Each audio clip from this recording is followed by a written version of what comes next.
Good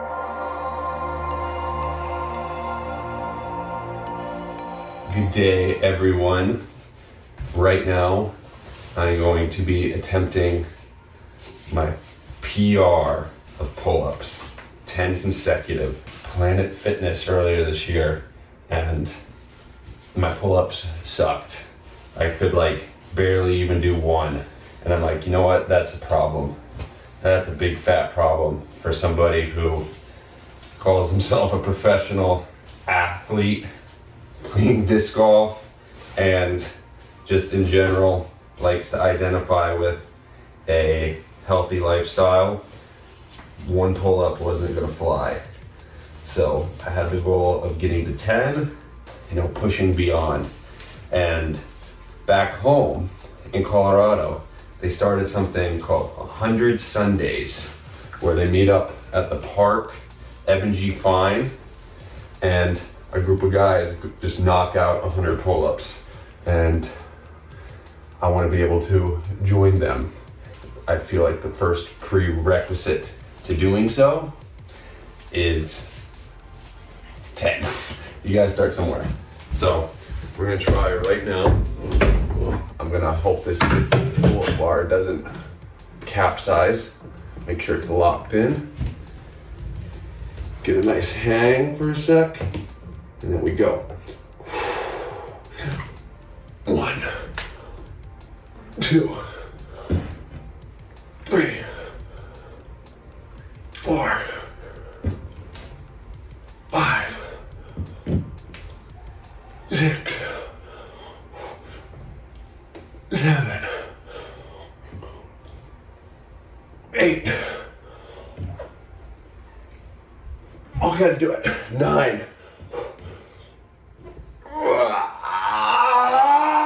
Yes! That's an achieved goal right there, ladies and gentlemen. Yes! We did it! My goal is accomplished. Oh, I'm actually stoked right now.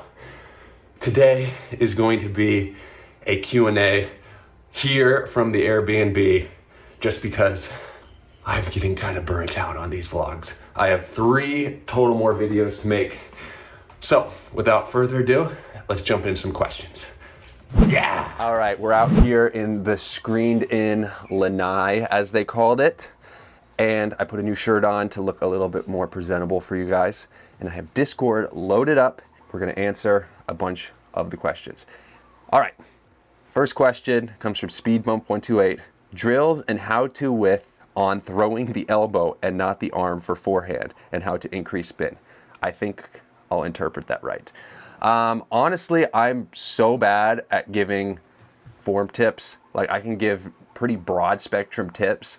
So I will say I have a disc right here.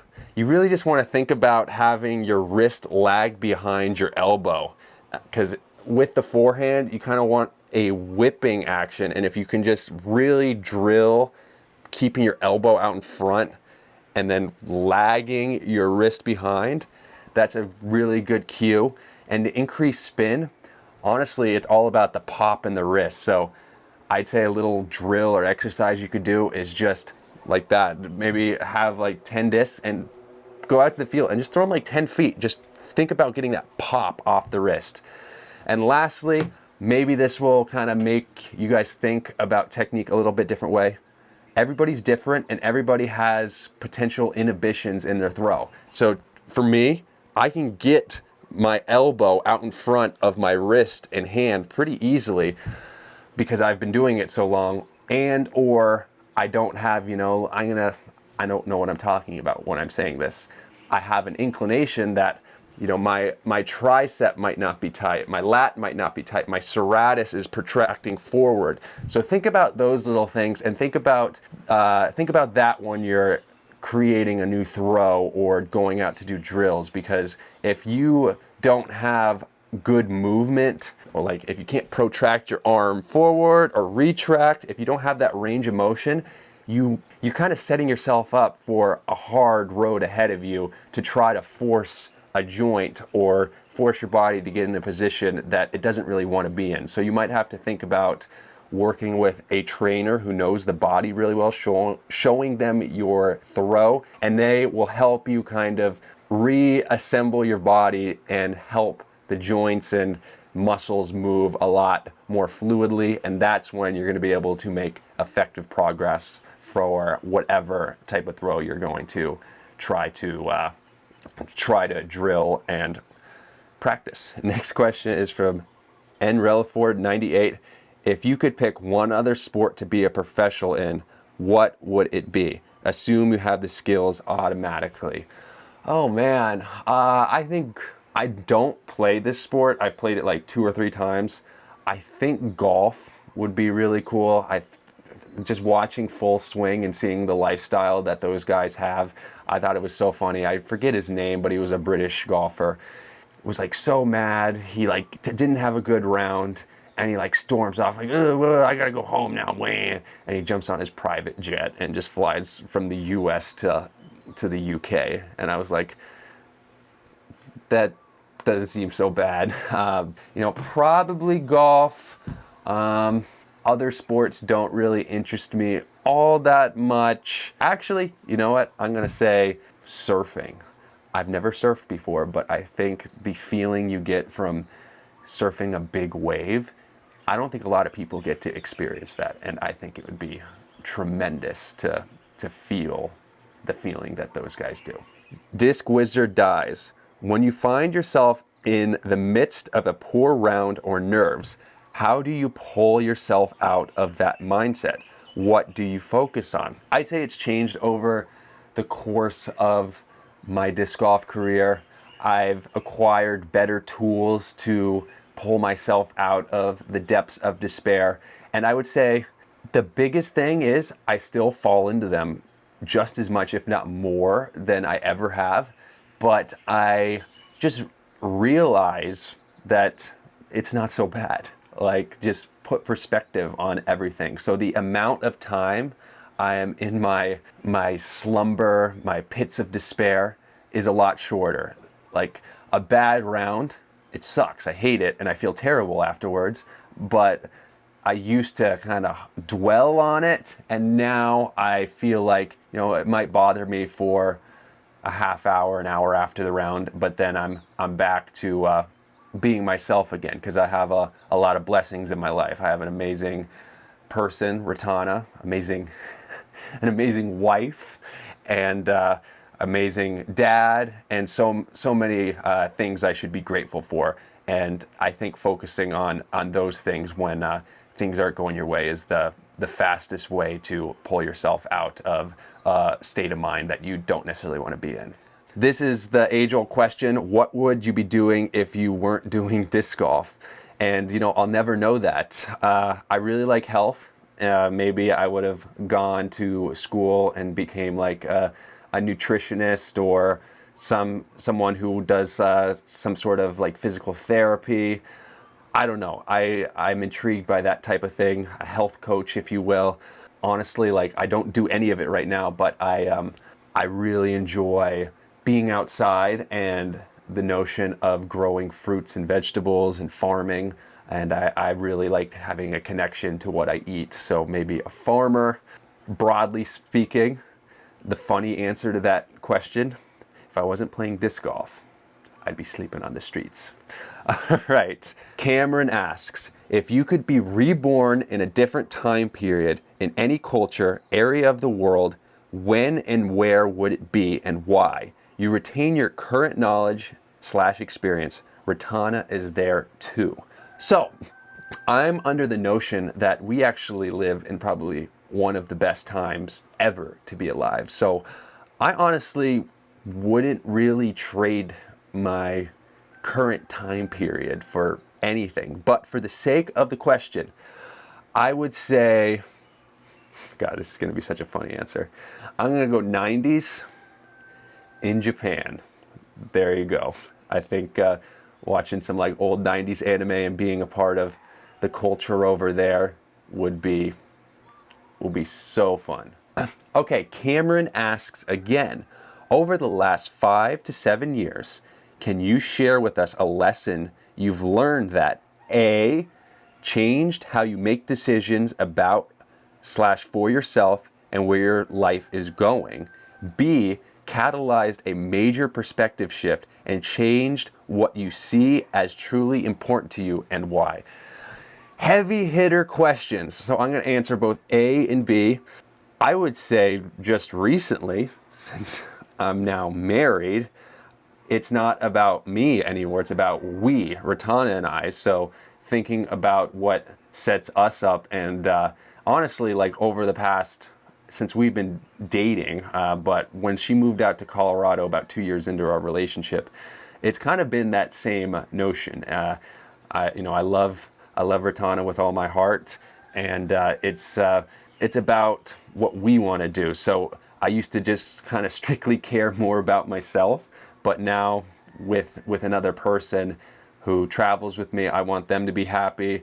She wants me to be happy. So communication is key, and you see the world in a different lens when you start thinking about people other than yourself.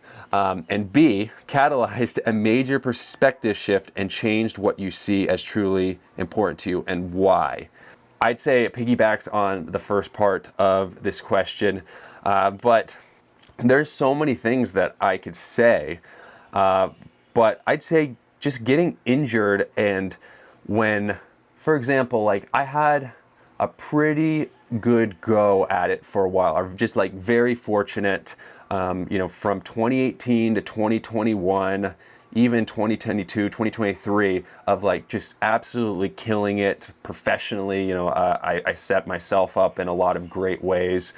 And then with like a shoulder surgery and like seeing kind of the flip side of it, seeing what other people have to suffer through and kind of coming back down to earth, it's made me have a lot more empathy towards other people and have more empathy towards myself, and realize how paramount just giving your all is in whatever you're doing. So whether it's recovering from an injury, working together with your significant other, being there for your family, not being so serious, like all of those things I feel like are important to just kind of be humble, show some humility. You don't know really anything in the grand scheme of things, and just take it as slow as you can, but also simultaneously give the most amount of intention to detail that intention and attention to detail that you can muster up. So that was a little bit of a free flow right there, but I think that's the only way that I could ever answer that question. Stale Donuts asks, what are you going to watch now that My Hero is over? Well, I still need to watch My Hero, and I have so many shows to catch up on.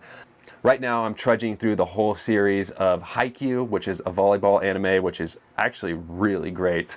And once I'm done with that, I want to catch up with One Piece, obviously My Hero, Link Click. There's a bunch of other shows right now. Like the seasons lately have been just so packed with amazing shows. So I don't know, it's hard to catch up with everything, especially being here in Hawaii and doing Vlogmas. But hopefully I can make a little bit of time to relax and catch up on some shows. Stig asks, if you read books, what is the book you're currently reading? If you don't read books, who is your favorite trance music artist? Okay, I was reading some books early this year. I'm currently not reading any, but the early part of this year, so I'm gonna say I'm not like that religious of a person. I would say, would consider myself more on the spectrum of like spirituality, but I do believe in looking into different scriptures and like kind of just seeing what resonates with me. So earlier this year, I read the Bhagavad Gita, the Dhammapada, and the Upanishads. I got a lot of great insights from those books. One of the books that I read earlier this year was Paul Chek, How to Eat, Move, and Be Healthy. Highly recommend that book if you want to transform your life, get a good exercise routine, good eating habits. That's a tremendous book. What's the name of the book? I'll pull it up. All right, the book is called Nonviolent Communication, the Basics as I Know and Use Them. A really good small little book to communicate more effectively with people and kind of not be a jerk. Lastly, hashtag Ripped at 50, A Journey to Self-Love. Those are the books I've read this year, and all of them gave me great insights, and I would recommend all of them. And my favorite trance music artist, that's really hard to say. I would say currently I really enjoy Solarstone. I like his style. John 00 Fleming's another great producer. He's more into deep trance and progressive. Those two are pretty high on my list. I mainly listen to like trance podcasts just because I can hear a wide array of what's coming out each week. If I were to recommend two, you have Solarstone Pure Trance Radio, which comes out pretty much every week, and you have John 00 Fleming. He does a monthly show that's about 2 hours, and my gosh, those mixes are just absolutely insane. So those two are probably at the top of my list currently. McLovin0530 asks, what has kept you going when it comes to disc golf after your injury? Because I love disc golf, of course. And with the injury, I want to get back to throwing as good as I once did, if not better. And that's pretty much reason enough. So, I mean, yeah, there's times where I hate disc golf and I never want to play again, but those moments are pretty short and I come to my senses pretty quick. So, yeah, it's because I love disc golf. Okay, Ivan00Z7, I don't know how to say your username, but why did you give Joey Tamale your 2019 Portland Open runner-up trophy? Because that trophy made me so angry. I should have won that tournament. That was a terrible day. I mean, I won the Beaver State Fling the next week, but, I did not want to see a second place trophy in my hand. And, honestly, I really don't like second place trophies unless I came from behind and the person who won was so far out ahead that second place was good for that week. But if it's like a Portland Open scenario, then get that thing away from me. I don't want it. And Joey just sold it on Whatnot, so someone else has it now. Okay, next up is a question from Cop. How do you cope with the fact that in order to make a living from playing disc golf, it is necessary to be present in social media, doing podcasts, etc.? This is a really good question, and I'd say my relationship with the answer I'm going to give constantly changes.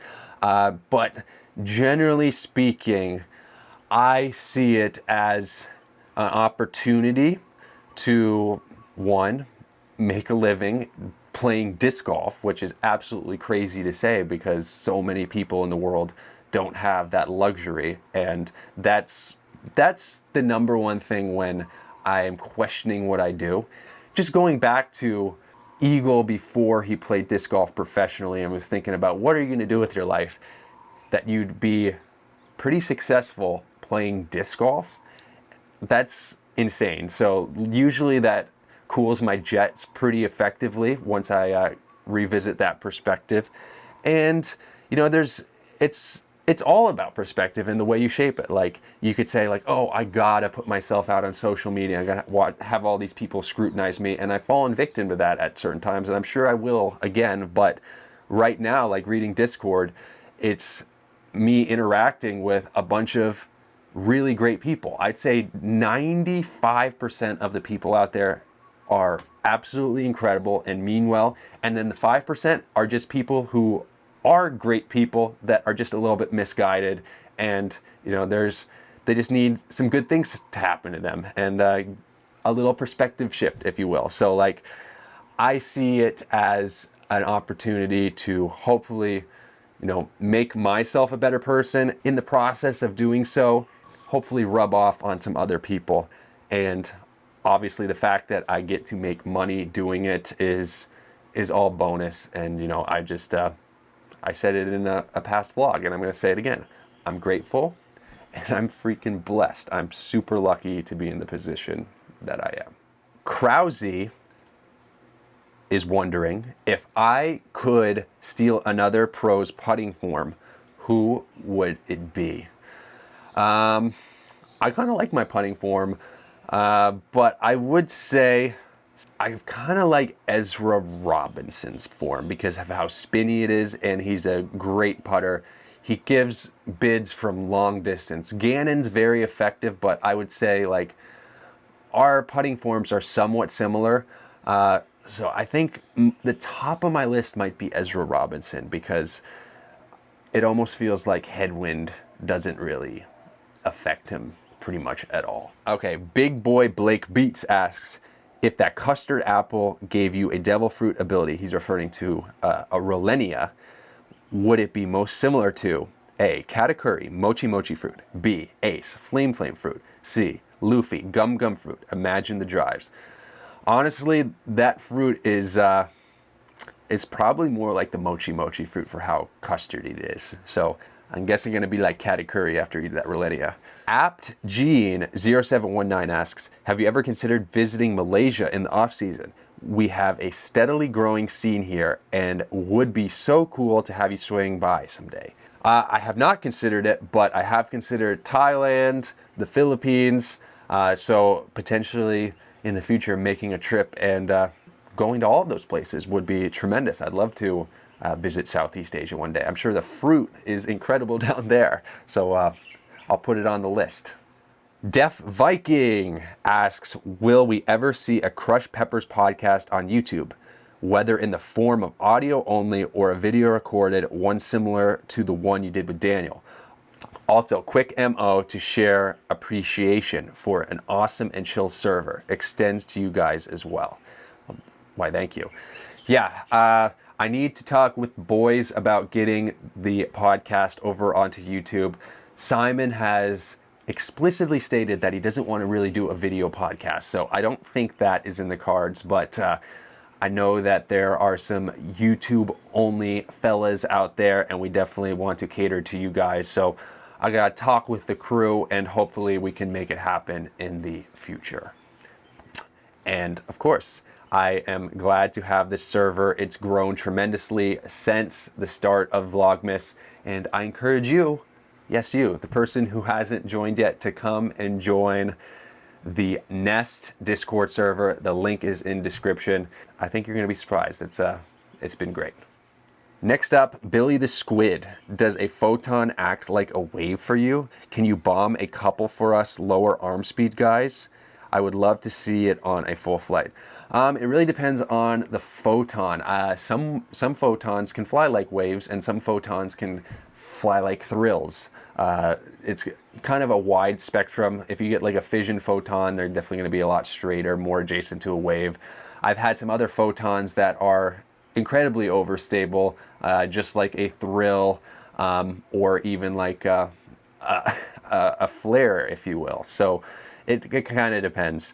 But honestly, the Boost is the disc that I use for that slot. It's a little bit more versatile for me. You can kind of power down on it. It feels a little bit more comfortable in the hand, and then power up, and you're not losing all that much distance. So I'm definitely a Boost guy. Joe Axtel asks, when you're throwing, does it feel like you're pulling the disc on the target line or pushing it? I'd say both. You got to think about it like you have your pulling muscles and your pushing muscles. Like you're pushing off your left leg, but you're pulling with your pec and your bicep. So honestly, you're doing both. And I would say for me, it almost feels like I'm kind of just popping it out there. And to have a pop, I would say it's a simultaneous pull and push. Like I said, I don't like giving form breakdown tips, but there's a little bit of my insight. We got little lizards everywhere. I don't know if you've seen any, but I'm hanging out with the lizards right now. McLovin0530 asks, do you think you will have your own line of discs like Simon and James? If so, will the Boost be the first one? Currently, no.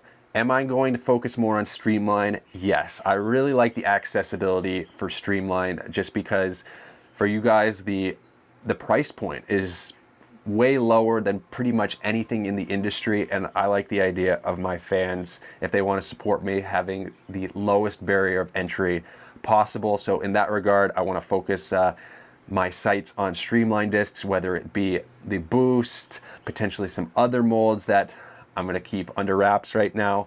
But we'll see. Maybe in the future, MVP comes to me or better say Streamline comes to me and says, Eagle, you've been a pioneer for our Streamline brand. Let's do something cool. I'm open to that conversation, but as of now, I'm just having my yearly series, if you will. We got another series in the works. We had the Elemental Synergy. We kind of like making a cohesive package of 4 different molds. So that's the current plan for the next few years at the very least. Shay Stevens asking the important questions. Waffles or pancakes? Honestly, I think waffles are a little bit overrated. I like waffles, but I think a good pancake is better. That's just my opinion though.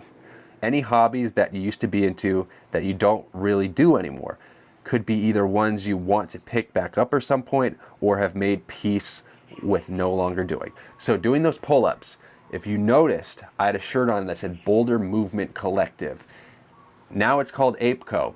It's this movement gym based off of Ido Portal's philosophy. Basically, a broad spectrum of movement is the best way to train, and you're doing disciplines from martial arts, dancing, Olympic weightlifting, kind of more like calisthenics work, just like a culmination of everything.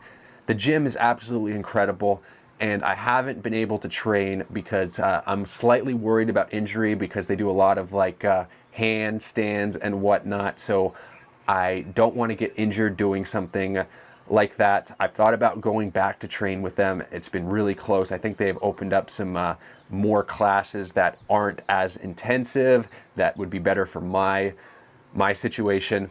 That would be probably number 1 on the list. And then number 2, being a Colorado boy, I love mountain biking. I used to have some sick mountain bikes and I would love to get another one. I loved ripping downhills, but that's another thing with disc golf I need to be careful of. So maybe doing some more like cross-country rides is something in the future. Like I don't want to get hurt, but I also don't want to deprive myself of the things that I really like to do. Honestly, the major constraint is just time when it comes down to it. So with being on tour and just doing all the things that I need to do, it's hard to get to those activities. And something that I'd like to try, and funny enough, being from Colorado, I've never skied or snowboard. And I see that in my future, maybe, as I get a little bit older, that's definitely something I would like to try. Tech Ranger, he asks, if you could live anywhere in the world, but the only stipulation would be that you've never been there before, where would it be? Can it be Kauai? Because I've never been to that Hawaiian island, but I've been to Hawaii at large. That's a boring answer. I would say, based off of what I know, I'll give a few different answers. In the U.S., I'm gonna say Alaska. I think I could really dig the vibe up there. For Asia, I would say probably Thailand. Oceania, New Zealand. Europe, probably Spain or Portugal, maybe Greece. Africa, gosh, that's a good question. I have no idea. I want to go to Tanzania, if anywhere. We'll do one more. I don't know if I'd want to live there, but I'd like to go to Nepal. So, yeah, there you go. A Soxen 88. The dimensions you and Simon throw, are they like the stock run or more domey, etc.? We've had some old patent pending ones in the bag. There is this more recent run. I have the plasma in my bag, which I really like, but the white ones that you saw us throw were just this kind of special run of Neutron. They're out in the world somewhere, but they were just pretty perfect, like pretty good bombers with like good stability, mild dome, really good plastic feel. They definitely weren't an old run of Dimension. They were definitely some of the newer ones. Mr. Big Bags asks, do you know when a new episode of Crushed Peppies is coming out? We just recorded one yesterday. I would say fairly soon. Maybe by the time of posting this, if not, just before Christmas. King True Snake, how did the plasma range completely sell out in one day? Kind of bummed I can't get one. Hopefully they'll have a restock at some point.